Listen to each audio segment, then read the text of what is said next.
Shalom saudaraku yang dikasih Tuhan, kembali lagi bersama saya Jimmy Chris. Dan hari ini kita memasuki program yang namanya SOAP, Scripture, Observation, Application, Pray. Scripture itu firman Tuhan, Observation itu observasi, Application itu aplikasi, Pray itu doa. Sebelum kita memulai, SOAP ini adalah cara sederhana supaya kita dapat menginjil ya. Jadi kita akan mengutip satu firman yaitu scripture, baru lanjut ke observation yaitu observasi. Apa yang kita dapat dari firman itu, baru application ya, aplikasi. Bagaimana kita mengaplikasikan firman itu dalam kehidupan hari-hari, dan pray, doa. Apa yang doa kita dari firman itu ya. Dan hari ini firman yang akan kita bahas ada di 1 Timotius 4 ayat 12. Demikianlah firman Tuhan.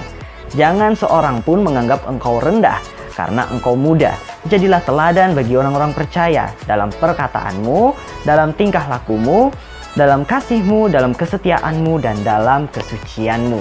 Itu di scripture. Dan observationnya adalah menjadi orang muda yang dipakai Tuhan itu tidak mudah. Banyak tantangannya, terutama dari senior ya. Mungkin bagi kita ya, anak muda yang masuk pelayanan ya, ketika dipercayakan sebuah tugas pelayanan, pasti ada aja mungkin omong-omongan dari senior-senior ya, yang menganggap kita itu sebenarnya kurang mampu karena kurang pengalaman. Terus mungkin beberapa dari mereka juga ada yang iri ya, mungkin mereka berpikir kok bukan kita malah dia gitu ya. Itu banyak sekali memang cobaan-cobaan seperti itu di kalangan ya junior ya, itu sering sekali ya. Tapi sebenarnya kalau boleh saya katakan, terutama dalam pelayanan, tidak ada yang namanya senior, junior, itu tidak ada ya. Tuhan Yesus memulai mengabarkan Injil itu umur 30-an. Jauh seperti ahli-ahli Taurat yang rata-rata umur 50 tahun ke atas ya. Jadi Tuhan Yesus itu mau menunjukkan bahwa bukan usia yang menentukan seseorang mampu atau tidaknya ya, tetapi tergantung karunia yang Tuhan berikan kepadanya. Dan di sini kita sebagai anak muda harus menjadi teladan. Nah, di sini ada 5 poin teladan ya yang bisa kita pelajari. Yang pertama, perkataan. Ya, sebagai anak muda kita harus jaga perkataan kita ya. Di sini yang lebih saya tekankan ada pada bobot. Kadang yang kita sebagai anak muda bicarakan itu mungkin hanya sekedar hobi dan lifestyle, terus tentang artis, hiburan, dan lain sebagainya.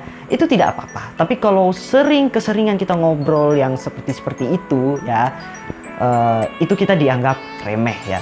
Karena orang berpikirnya dia hari-hari cuma ngomongannya itu aja, nggak ada bobotnya sama sekali. Nah, kalau kita dikasih tanggung jawab, orang cenderung nggak percaya ya. Itu juga berpengaruh bagi kinerja kita ya, terutama dalam pelayanan. Saya bukan menyuruh untuk kita sebagai anak muda untuk obrolan yang kaku, nggak. Sersan. Nah, kalau saya bilang sersan, serius tapi santai. Obrolan kita itu mungkin seputar pelayanan atau seputar ibadah, atau kalau sekali-kali tentang hobi nggak apa-apa. Tapi kita lebih kepada yang seperti mungkin pekerjaan atau apa, tapi tetap dibawa santai, jangan kaku ya. Kita anak muda itu ya harus fresh lah gitu ya. Itu perkataan. Nah, yang kedua adalah tingkah laku. Nah, tingkah laku ini berbicara tentang kesopanan dan etika. Nah, sebagai anak muda kita harus tahu sopan santun dan etika. Contoh kepada yang lebih tua, bagaimana kita berbicara, yang seperti tadi saya bilang, bagaimana juga cara kita bersikap ya. Saat ada suatu masalah, bagaimana kita menyikapi itu yang menjadikan kita teladan bagi orang lain ya. Terus bagaimana kita ramah dengan orang ya. Itu adalah bentuk teladan dari perilaku kita ya. Yang ketiga adalah kasih. Nah, kasih ini sebuah dasar bagi kita sebagai orang Kristen ya. Jadi kasih ini, kalau orang Kristen nggak punya kasih, bukan orang Kristen namanya. Nah, bagaimana kita harus saling mengasihi ya. Seperti yang saya bilang sebelumnya. Kalau ada teman minta jemput, minta antar ya, minta tumpangan dan lain sebagainya, kita lakukan, itu bentuk dari kasih ya. Kasih itu dari kepedulian ya. Rasa peduli kita itu bentuk kasih. Yang keempat adalah kesetiaan. Kesetiaan kita itu dilihat dari hal-hal kecil. Makanya Tuhan katakan, setia dulu perkara yang kecil, baru kita akan dikasih perkara yang besar. Artinya apa? Kalau kita dikasih tanggung jawab yang mungkin bagi kita sederhana sekali ya, itu kita harus setia. Contoh, misalnya dalam pelayanan gereja mungkin kita pingin seperti WL, seperti worship leader dan pemain musik yang luar biasa, tapi ternyata kita cuma dikasih tugas misalnya mungut-mungut sampah. Ya kita jangan berpikir, aduh kok begitu ya? Tetap setia melakukan apa yang dikasih, apa yang ditugaskan itu kita lakukan. Nah, di situ Tuhan akan lihat, oh kamu setia dari perkara yang kecil. Kalau setia itu bukan hanya lakukan terus-menerus, tetapi kita bisa melakukan itu lebih baik, jauh lebih baik. Itu bentuk dari kesetiaan ya. Dan yang kelima adalah kesucian. Nah, kesucian yang di sini yang dimaksud adalah hati kita harus tertuju kepada Tuhan.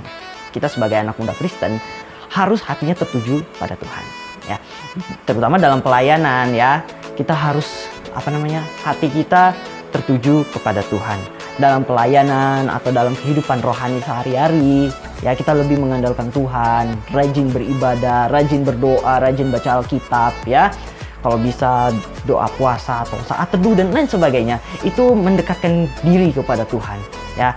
Itu kesucian. Karena anak muda ini sangat, ya kalau bisa saya katakan, kita sebagai anak muda ini rentan sekali digoda oleh dosa ya, dari pergaulan lah dan lain sebagainya. Kita gampang sekali digoyahkan. Nah, kalau kita jauh dari Tuhan, itu yang merusak kesucian kita.